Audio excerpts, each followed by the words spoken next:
Alors, la période de déclaration des revenus 2024 est ouverte et comme chaque année, on le sait, beaucoup de contribuables vont chercher, et c'est naturel, à alléger la facture. Réduction d'impôts, crédit d'impôt, plafond spécifique, report, l'arsenal est complexe et mérite évidemment d'être manié avec doigté, tact et méthode. Bonjour Jérôme. Bonjour David. Jérôme Barré, avocat associé au sein du cabinet Yards.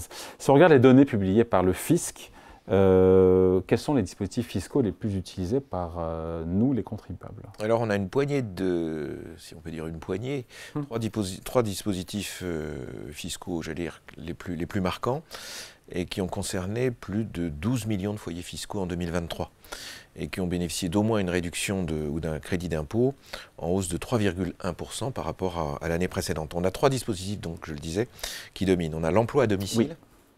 Qui est le plus important, qui arrive en tête. 4,9 millions de foyers bénéficiaires, et on verra que ça représente... les femmes de ménage... C'est ça, y compris le jardinage aussi. Ouais. Donc c'est plus 5,6% sur un an. Les dons à des associations d'intérêt général, qui suivent avec 3,5 millions de foyers, c'est aussi beaucoup, parce qu'il faut multiplier par le nombre de personnes bénéficiaires, si je puis dire, plus 7,4%. Puis viennent les frais de scolarité, 2,45 millions de chiffres, et c'est un chiffre qui est stable, et les frais de garde d'enfants, 1,9 million. Donc des régimes plus ciblés, mais fiscalement structurants. Ce sont les dons aux personnes en difficulté, 1,91 million de foyers, les régimes plus techniques comme le soutien, si je puis dire, aux PME, les DUFLO, la dépendance, sont très minoritaires. 46 000 foyers pour les souscriptions PME, qu'on voit par rapport aux millions, c'est très peu, 20 000 pour les dispositifs DUFLO, et 220 000 pour les frais liés à la dépendance. Voilà. Après, on l'a dit, parmi ceux qui sont les dispositifs les plus défiscalisants, les plus utilisés, il y a l'emploi à domicile. Il y a des règles particulières qui s'appliquent spécifiquement cette année ou pas du tout? Comme d'hab. Il y a des règles particulières. Donc, c'est un crédit d'impôt de 50% sous condition. Oui. Vous vous en souvenez, qu'il est calculé sur les salaires et les charges qui sont versés en 2024 ou les factures qui sont réglées à un prestataire agréé. Et c'est là où il ne faut pas se faire prendre.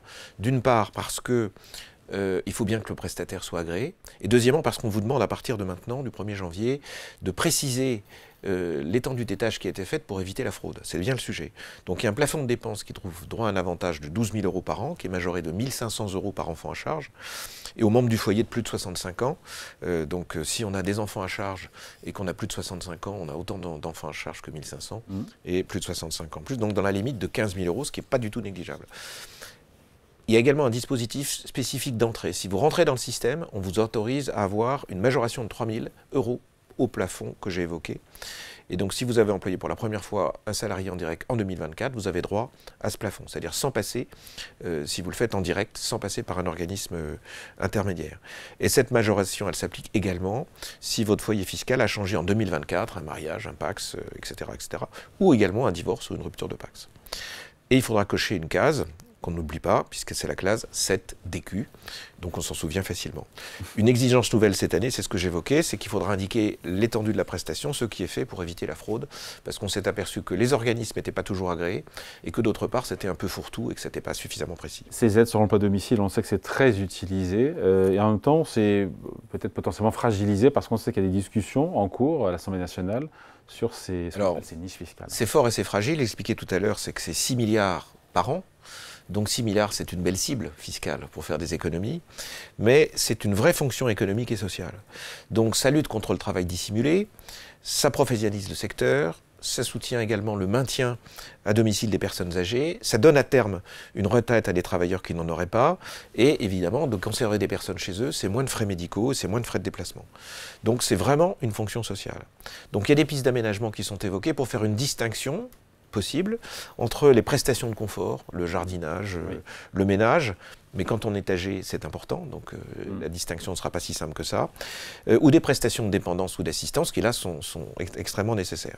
Donc également, ce qui est prévu, ça c'est très français, c'est des avantages fiscaux qui seraient liés aux revenus et donc aux ressources. Donc la suppression pur et simple du dispositif, non, je pense qu'on n'en aura pas.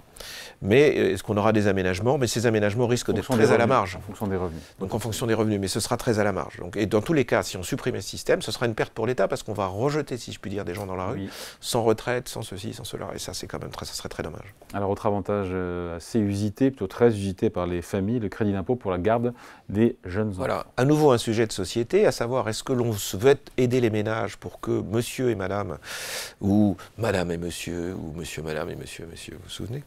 Non, vous ne vous souvenez pas? Oui, on en avait parlé la semaine dernière, ou il y a quelques jours. Voilà.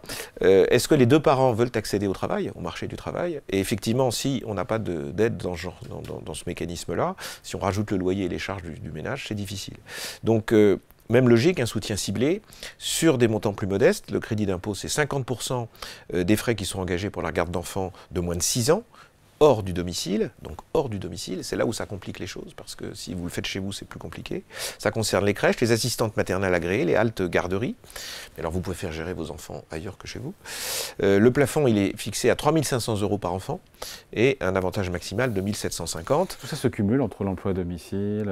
Oui, monsieur. Ou bien un plafond. Oui, et alors il y a un plafond que je ne connais plus, mais vous avez un plafond effectivement de toutes les niches fiscales globales.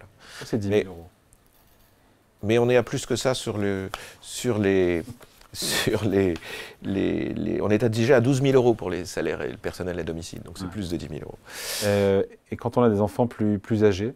Alors quand on a des enfants plus âgés, on peut bénéficier vous avez un incentive, diraient les anglo-saxons, c'est 61 € pour un collégien, 153 pour un lycéen et 183 pour les étudiants nationaux supérieurs. Ça suppose deux choses.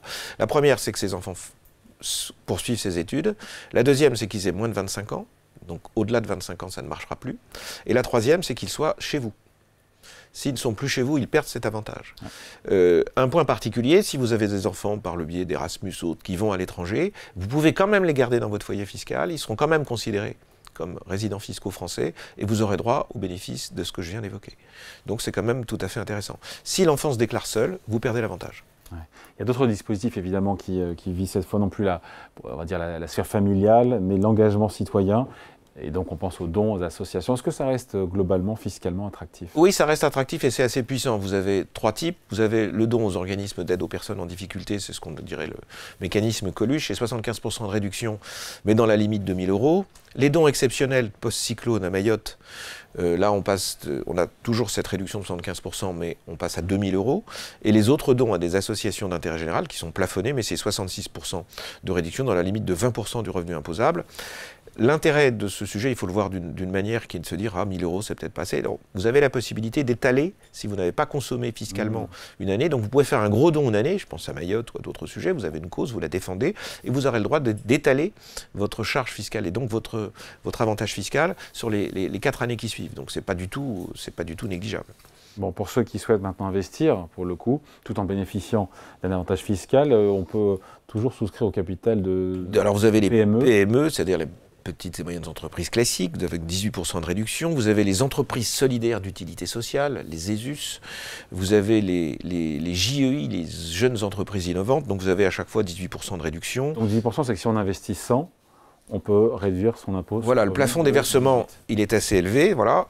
Il est un peu plus élevé pour les ESUS parce que pour les souscriptions. C'est quoi déjà, pardon, les ESUS? Les ESUS, ce sont les entreprises solidaires d'utilité sociale. Vous avez également les entreprises innovantes et vous avez les entreprises innovantes de rupture pour lesquelles vous avez à nouveau un avantage si l'entreprise consacre plus de temps à la R&D. Pour les PME classiques et les ESUS, c'est 50 000 € pour une personne seule jusqu'à 100 000 € pour un couple marié, donc c'est un gros volume. Et on voit que ça s'adresse à un public un peu plus averti, il faut savoir vers quoi on destine son engagement. Pour les JEI et les entreprises de rupture, c'est 75 000 € pour une personne seule et 150 000 pour un couple. Comme pour les dons, enfin pour ce qui est fait pour les enfants, ça n'est pas toujours dans la pré-remplie, et donc il faut s'assurer qu'il faut vérifier dans sa déclaration et bien cocher les bonnes cases pour être sûr qu'on a bien renseigné pour bénéficier de l'avantage. Parce que souvent, on croit que c'est automatique, ça n'est pas automatique. Jérôme, il reste évidemment celles et ceux qui s'équipent pour, on va dire, en lien avec la transition énergétique.